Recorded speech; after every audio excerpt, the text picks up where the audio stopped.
শনিবার সন্ধ্যা রাতে শহর উপকণ্ঠে বাবুল চৌমুহনী এলাকায় চাঞ্চল্যকর হত্যাকাণ্ডের ঘটনায় ধৃত অভিযুক্তের নাম শঙ্কু চক্রবর্তী। রবিবার তাকে 5 দিনের রিমান্ডের আবেদন জানিয়ে আদালতে সোপর্দ করে আমতলী থানার পুলিশ।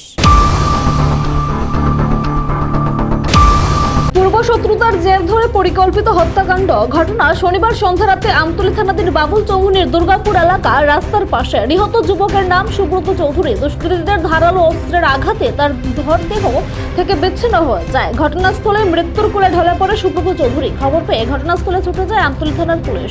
ছুটে আসেন পশ্চিম জেলার পুলিশ সুপার নবীদ পাঠক। এলাকাবাসীর অভিযোগ ক্রমে রাতে এই নরকীয় হত্যাকাণ্ডের ঘটনায় জড়িত থাকার অভিযোগে শঙ্কু চক্রবর্তী নামে এক যুবককে পুলিশ আটক করে। রবিবার আমতলী থানার ওসি পরিতোষ দাস এই সংবাদ জানিয়েছেন।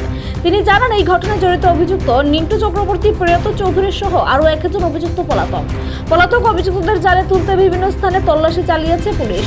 ওসি আরও জানান, ধৃত অভিযুক্ত শঙ্কু চক্রবর্তীকে 5 দিনের পুলিশ রিমান্ডের আবেদন জানিয়ে রবিবার আদালতে সোপর্দ করা হবে। তিনি আরও জানান, পূর্বের পারিবারিক শত্রুতার জের ধরেই এই হত্যাকাণ্ড।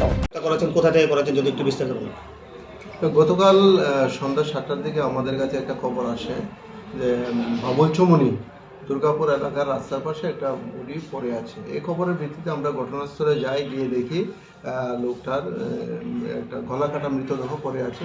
পরবর্তী সময় জানতে পারি যে তাকে 3-4 জন মিলে তাকে হত্যা করেছে এবং এই বিষয়ে আজকে গতকালকে আমাদের কাছে তপন চৌধুরী নামে একজন লোক, যে ডিসি সুব্রত চৌধুরীর ভাই, আমাদের কাছে কমপ্লেন করে এবং এই কমপ্লেনের ভিত্তিতে আমরা এটা সুনির্দিষ্ট মামলা নথিভুক্ত করি, যার number 128/2025 under section 103 clause 1/3 of BNS দ্বারা এটা মামলা নথিভুক্ত করি এবং এই কেস কানেকশনে আমরা শঙ্কু চক্রবর্তীকে আমরা অ্যারেস্ট করি এবং আজকে তাকে আমরা আদালতে প্রেরণ করব পুলিশ রিমান্ড চেয়ে।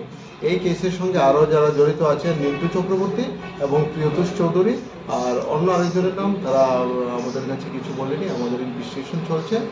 পরবর্তী সময় ইন্টারোগেশনে আমরা তার কাছ থেকে আরও কিছু উদ্ধার করার চেষ্টা করব। কি কারণে মারা হচ্ছে, ঘটনা কি? আপাতত আমাদের যে প্রাথমিক তদন্তে আমরা দেখেছি তাদের সঙ্গে একটা পারিবারিক একটা পূর্ব শত্রুতা ছিল। এখন পর্যন্ত যতটুকু অনুমান করা হচ্ছে এই ঘটনার পূর্ব শত্রুতার কারণে এই মৃত্যু হয়েছে। ব্যবহার করা ধারালো অস্ত্র কি উদ্ধার হয়েছে? এগুলি আমরা গতকালকে in presence of executive magistrate আমরা যে টাকালটি দিয়ে তাকে যে হত্যা করা হয়েছে এগুলো আমরা উদ্ধার করেছি। যাকে ধরা হয়েছে তাকে কোথা থেকে আটক করা হয়েছে? তাকে তার বাড়ি থেকে আটক করা হয়েছে।